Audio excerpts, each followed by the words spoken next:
ஒரு ரயில் நிலையத்தில் வசதியான ஒரு நபர் அவசரமாக ரயிலில் ஏற முயன்றார்.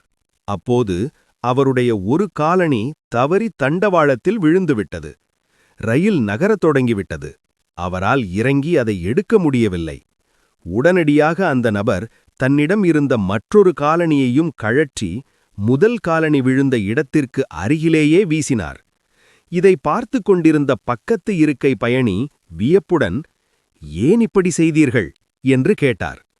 அந்த நபர் புன்னகையுடன் சொன்னார், "இப்போது என்னிடம் ஒரு காலணிதான் இருக்கிறது. அது எனக்கு பயன் தராது. ஆனால் தண்டவாளத்தில் இருக்கும் ஒரு ஜோடி காலணிகளை ஏழ்மையான ஒரு சிறுவன் கண்டெடுத்தால் அது அவனுக்கு பயனுள்ளதாக இருக்கும். ஒரு பொருளை பயன்படுத்த முடியாத நிலையில் அதை பிடித்து வைத்திருப்பதை விட தேவையுள்ளவருக்கு சேர்ப்பதே மகிழ்ச்சி." நீதி: உங்களால் ஒரு நன்மையை பெற முடியாது என்று தெரிந்தால் அந்த வாய்ப்பு மற்றவருக்கு கிடைக்க வழி செய்யுங்கள். இழப்பிலும் ஈகை புரியலாம்.